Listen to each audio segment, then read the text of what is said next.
Queridos irmãos, todos os anos da Quaresma,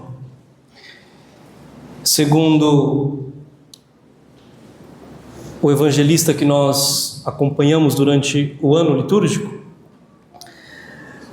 sempre no primeiro e no segundo domingo da Quaresma nós meditamos as tentações de Jesus no deserto, e no segundo domingo nós meditamos sobre a transfiguração de Jesus no Monte Tabor, vislumbrando já a sua ressurreição. Bem, a Quaresma, de fato, Por que nós meditamos no primeiro domingo as tentações? Porque, de fato, a Quaresma é entrar no deserto. O texto nos diz que Jesus ele foi levado pelo Espírito Santo.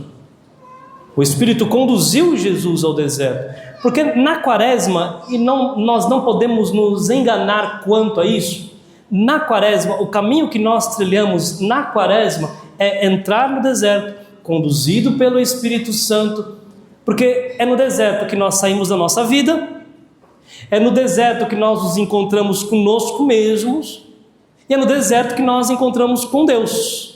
É no deserto que nós vencemos os nossos pecados, as nossas tentações, a nossa carne, o diabo. É no deserto. É no deserto que nós somos purificados, é no deserto que nós encontramos com Deus.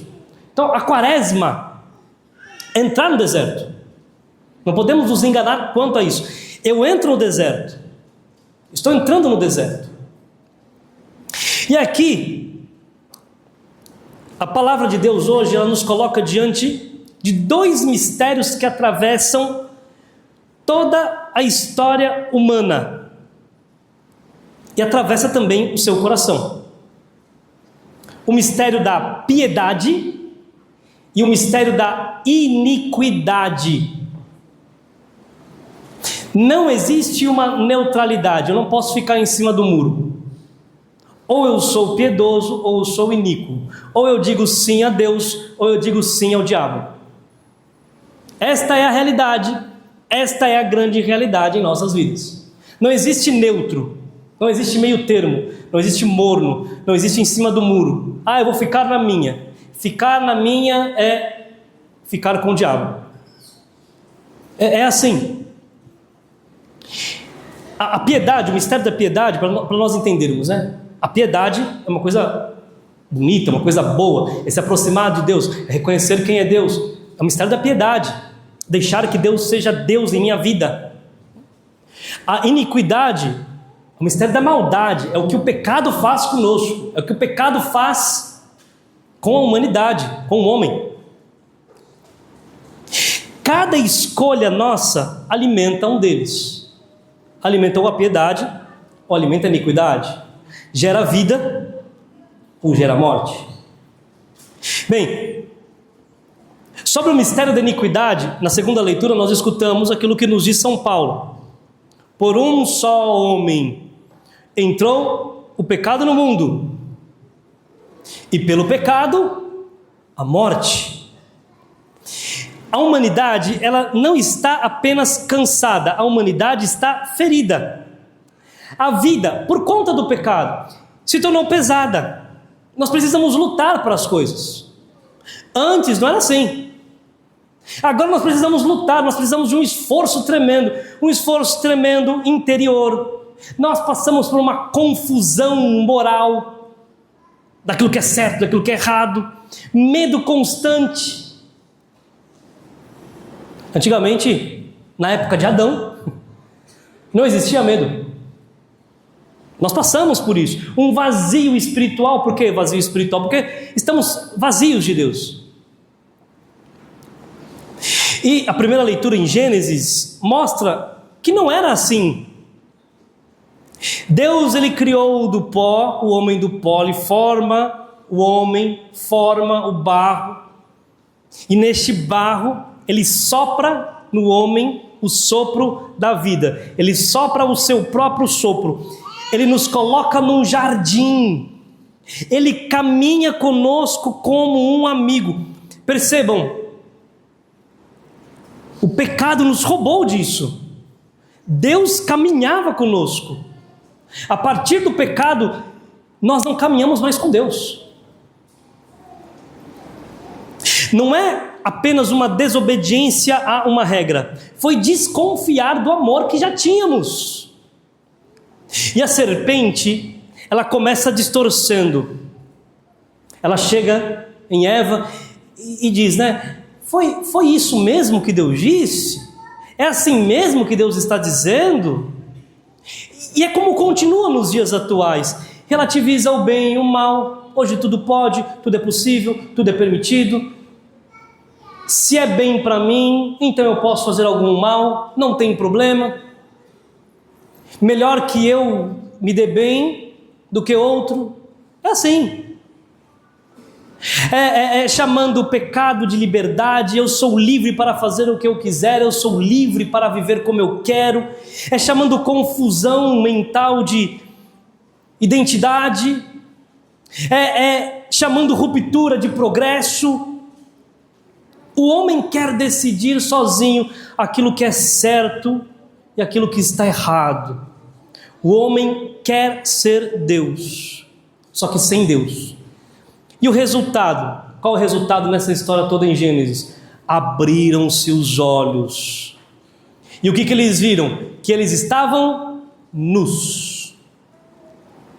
Nus do quê? Nus de Deus. Nus de sentido. Nus da verdade. E é esta a tragédia dos dias atuais. Muito conhecimento. Nós temos pessoas que conhecem muita coisa. Nós temos especialistas de tudo que você imaginar. Mas pouca verdade. Nós temos muita autonomia. Nós mandamos a nossa própria vida, mas nós temos pouca vida. Estamos nus porque arrancamos Deus do centro. Bem, se em Gênesis o homem caiu, e quando ele cai, veja a história de Gênesis. O que tinha um homem? O homem tinha um jardim. O homem tinha um jardim cheio de frutos. O homem tinha tudo à sua disposição. Todas as coisas foram feitas para o homem. Foram dispostas para ele. Tudo foi feito para ele. Era só pensar um pouquinho, né? Primeiro, né? Quem conversa com um animal? Quem conversa com uma serpente, né? Adão e Eva estão ficando doidos. Quem conversa com uma cobra? Foi conversar com uma cobra, dá nisso. Era só pensar um pouquinho. Eu já tenho tudo. Eu já tenho uma ciência divina. Deus, ele passeia comigo. O que posso querer mais? Mas eles queriam mais. Eu quero ser mais do que Deus. Se nós vemos o primeiro pecado, o homem cair num jardim onde ele tem tudo, no Evangelho nós temos Jesus Cristo, que vence num deserto onde ele não tem nada. Por quê? Porque a salvação não vem de um conforto. Adão tinha tudo e não venceu. Cristo não tinha nada e venceu. A salvação vem da luta, vem do embate. O primeiro Adão ouviu a serpente. O novo Adão, Cristo Jesus, ele responde com a palavra. E reparem, as tentações que Jesus passa no deserto são as mesmas de sempre. Elas não mudam. O demônio não é muito criativo, não. A gente que cai mesmo. Teve uma vez, quando estava hoje na missa mais cedo, eu tive a graça de ir, em 2017, eu tive a graça de ir para Fátima. Eu cheguei lá, passei uns perrengues lá, eu fui pedir uma graça a Deus, aí em retribuição fui atender confissão. Eu atendi confissão lá no santuário de Fátima, foi uma coisa tremenda, foi bonito. Aí o rapaz, o padre que estava lá cuidando, perguntou assim: o senhor sabe falar outras línguas? Eu falei: olha, espanhol eu consigo me virar, se conseguir, também se eu puder atender algumas pessoas em espanhol, pode colocar aqui. E comecei a atender, atendi português, atendi espanhol, me achei, nossa, né? Sabe o que eu descobri? Que o pecado é igual em qualquer língua. Em qualquer língua, qualquer parte do mundo, o pecado é igual. Se tivesse em inglês, se tivesse em francês, é tudo a mesma coisa. A gente chega todo choramingando as mesmas coisas, as mesmas lamúrias. Porque a gente cai. A conversa do diabo é a mesma, e a gente, em qualquer lugar do mundo, e a gente cai nas mesmas conversas. A gente vive caindo no conto da serpente. Primeiro, ele chega com o pão. O que é o pão? A sedução dos prazeres e da segurança. Ele chega, né? Transforma as pedras em pão. O que é esse transforma as pedras em pão? O diabo aparece depois que Jesus ele passou 40 dias e noites no deserto. Já está cansado. Ele já está cansado. Então, quando nós estamos cansados, atentem-se, é aí que o diabo vem. Ele vem sempre, mas quando você está cansado, é aí que o negócio vai ficar pior. Ele vem te oferecer o pão. O que é este pão? Vai, você está cansado. Te satisfaz primeiro. Procura conforto. Você está cansado, cara. Evita o sacrifício. E Cristo responde: não só de pão vive o homem. Jesus está com fome. Veja que o inimigo, ele não cria a fome. Ele explora a fome. O diabo, ele não cria o cansaço, ele explora o teu cansaço. Ele não cria o sofrimento, ele vai explorar o teu sofrimento. É a estratégia. Ele não diz assim, peca. Ele diz assim, ó, resolve, cara. Estou aqui para te dar aqui a resolução dos seus problemas. Aqui, temos que tomar cuidado, porque senão caímos numa tentativa de viver guiados pelo impulso. É a fome que vira gula, é o cansaço que vira preguiça espiritual. Estou muito cansado, agora só sabe descansar, não, nem reza mais, tão cansado. É carência que vira dependência afetiva, é solidão que vira busca desesperada pelo prazer. E hoje nós vivemos numa geração que não suporta esperar, precisa ser tudo de imediato, é prazer imediato, é resposta imediata, é consolo imediato, e o diabo sabe disso, ele sussurra, você está cansado, cara, você merece, você está ferido, procura algo que te alivie, aí vai lá e enche a cara, aliviando, né? E é assim que começa a queda. E Cristo responde, não só de pão vive o homem, porque nem toda necessidade deve ser atendida imediatamente. Espera. Aqui está uma verdade que nós não gostamos de ouvir. Nem tudo que nós sentimos precisa ser obedecido. A santidade começa quando a alma deixa de ser governada pela urgência. Calma, não converse com o diabo, não converse com os teus sentimentos, acalma, espera. Cristo vence, ele vem com outra, joga-te daqui, leva num lugar alto, né? Joga-te daqui, Deus vai te proteger. É a tentação de usar Deus para aparecer, e Cristo corta, não tentarás o Senhor teu Deus. Queridos, entendamos, a fé verdadeira não exige provas. A fé verdadeira permanece. Se você quisesse prova para ter fé, você já tem. Se você for em todos os lugares do mundo, em muitos, todos não, né? Mas em muitos lugares do mundo, você tem milagres a rodo. Mas o que você tem de milagre? Estava contando hoje de manhã que tem um quadro, Nossa Senhora do Bom Conselho, não sei se vocês já ouviram falar. Não sei qual região que foi, mas tem um quadro milagroso de Nossa Senhora do Bom Conselho, que ele saiu de um lugar, ele foi voando, flutuando, ele voou por cima do mar, até parar num lugar lá na Itália, se não me engano na Sicília, alguma coisa assim, e parou lá, o quadro parou lá. Se você pega o quadro está flutuando. Nossa, como as pessoas não têm fé? Pois é, como as pessoas não têm fé? Pergunto também, como as pessoas não têm fé? É real. Ele fala, a pau está flutuando. Uau! Se eu falar aqui, a gente precisa ver, né? E tem vários milagres, corpos incorruptos. E a fé verdadeira não precisa de provas. Verdadeira fé não exige provas. Para de querer provar. O diabo vai dizer assim, lança-te daqui para baixo, os anjos te sustentarão. É o ponto mais alto. O diabo chega, ele dá um passo a mais, né? Ele cita até a Escritura, porque isso é uma citação da Sagrada Escritura. Parece sutil. É uma presunção espiritual. Quantas vezes o diabo diz desta forma para nós? Se Deus te ama, fica tranquilo que Ele vai resolver tudo. Ele está pedindo para você se jogar. Não é assim que acontecem as coisas. Se você é de Deus, nada pode dar errado. Mentira, tem nada a ver.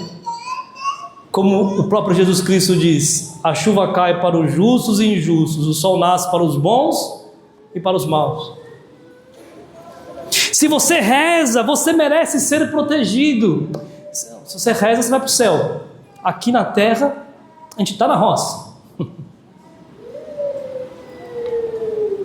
Uma fé sem cruz não existe.